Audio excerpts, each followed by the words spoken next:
after swimming class, guys, mag-hike kami. Bagong body. Chinese na siya, guys.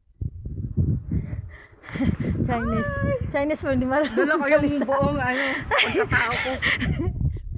Ganito mag-hike na may swimming na sa loob ng bag na basa. Sexy ng kasama ko. Diba? Ganito mag-hike. Mamaya hihit. Available na siya, guys. Uy! Uy! Uy! Di pala. Pwede namin nag-swimming sa building na diya. Eskwelahan. So, ano life? Kailangan makapaghan. Pagod na agad ang Alabi, apoy! Challenge ko si Bebe. So, yes, sila siya hindi nag-hike.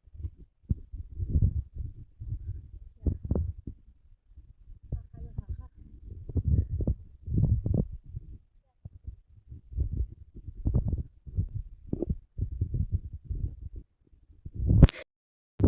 Pakyat kami, guys.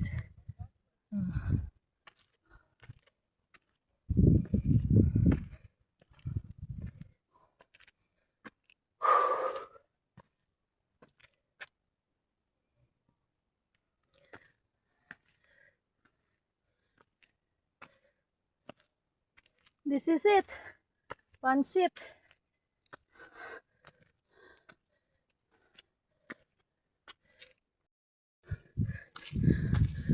Doon pumiakyat.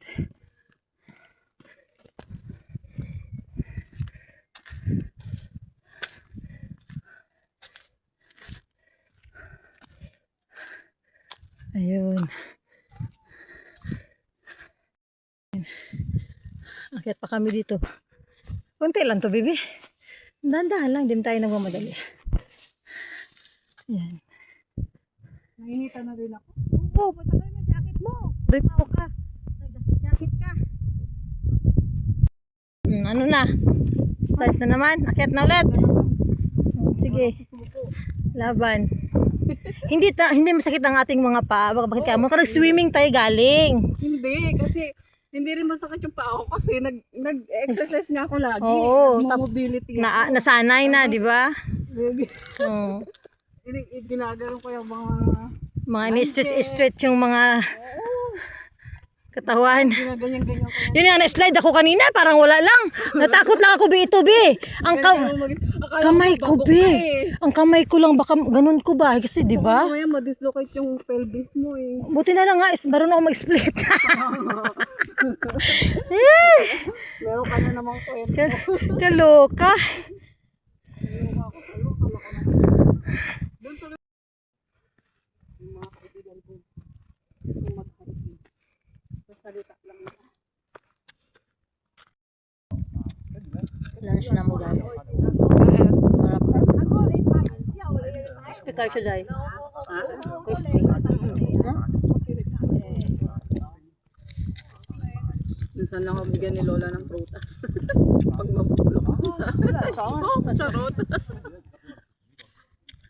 Tapos dating ng bahay, trabaho ka pa.